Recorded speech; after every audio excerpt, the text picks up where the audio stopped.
Hello everybody, and in today's video we're going to unbox the Lomography Digitaliza Max. This is just arrived yesterday or the day before. Oh, let's take a look at the whole box. Here we go, this is the top of the box, and the Digitaliza Max is a tool for digitalizing film negatives.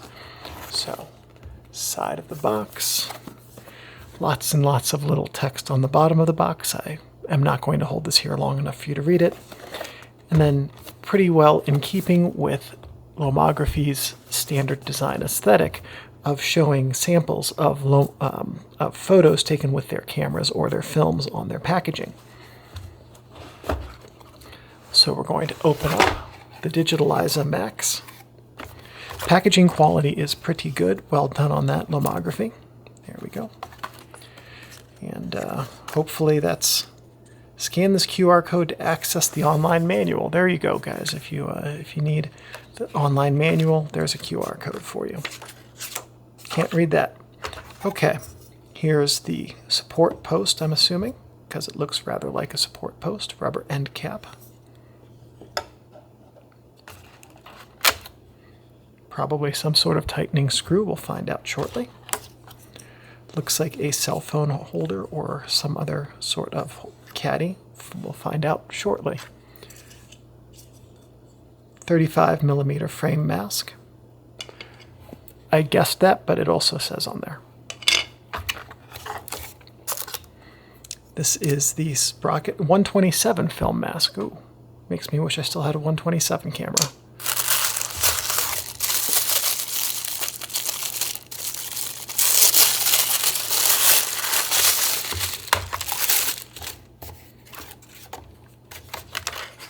This is the Let's Roll Together, it says. Okay, so this is going to be, got to be what the masks go on, and bubble levels to help you sort it out, and then a roller to advance the film. That is a nice design.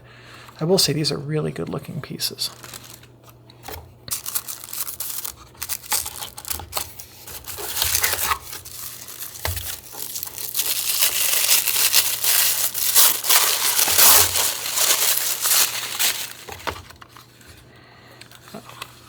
Hold me tight. I do always love the sense of fun that Lomography puts into their products. It makes it an absolute joy to use them.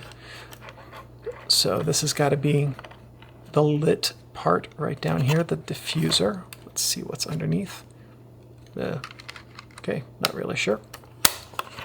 Anyway, probably the base.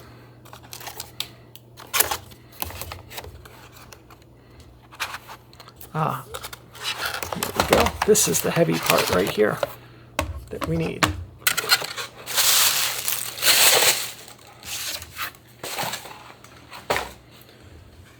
Okay, so here's the actual base of it right here.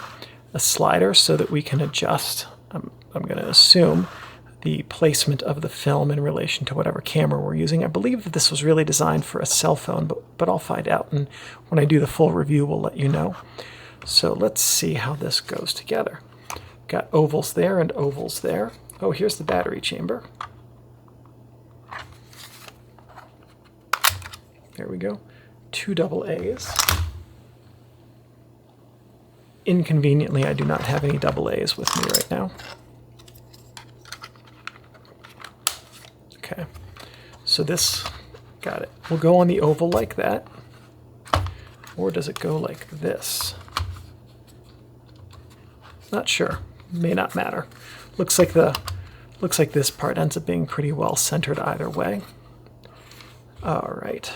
Now, if we lift this up, I'm guessing that these magnets go together.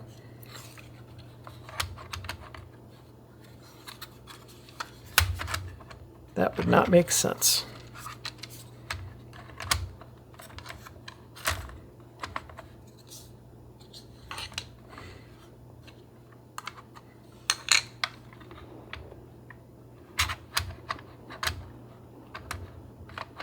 This seems like it should be a little bit more secure there. What am I doing wrong?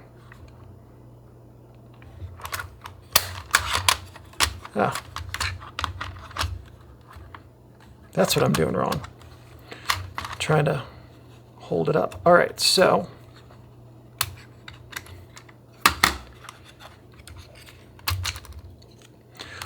what confused me is that this cutout right here is the same size and shape as these wings on this piece.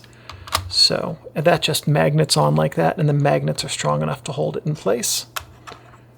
This is looking like it doesn't go there. Oh, I see where this goes.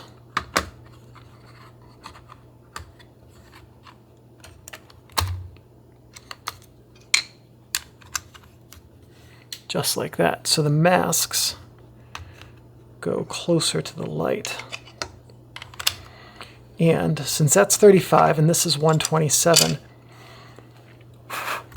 this must be at or around 120. That's looking very 6x7-ish right there.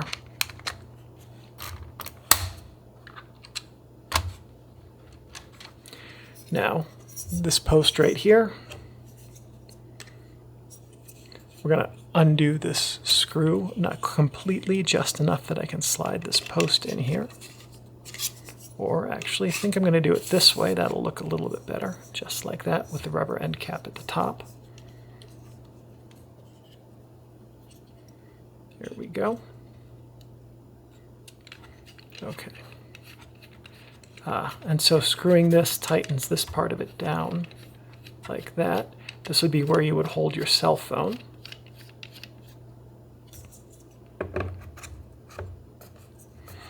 And I'll turn it a little bit so you can, see how that goes. The post just rises right out of here. So this is a cell phone only mount.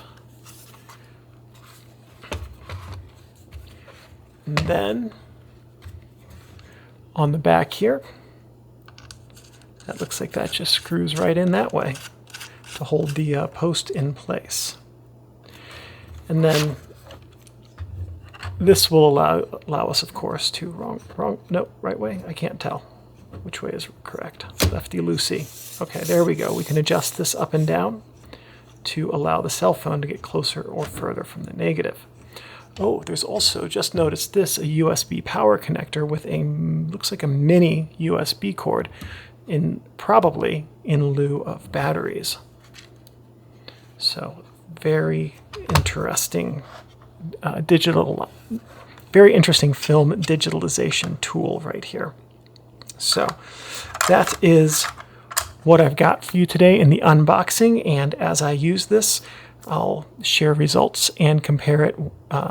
This is not going to be suitable for use with a DSLR. I know I've gotten that question a lot since I mentioned I was going to order one of these, and I do not see this at all working with the DSLR, not in this setup. So what I'll do is I will do comparison shots of the cell phone versus the DSLR setup that I use. I can tell you right now, I'm certain the DSLR setup will win in terms of image quality. However, for photographers on a budget or with a very limited amount of space and who have a primarily social media focused workflow, this could be a much better option than would be full-on digitalization with a DSLR or mirrorless camera. Thank you everybody for watching, and I look forward to making a review of this someday. Take care.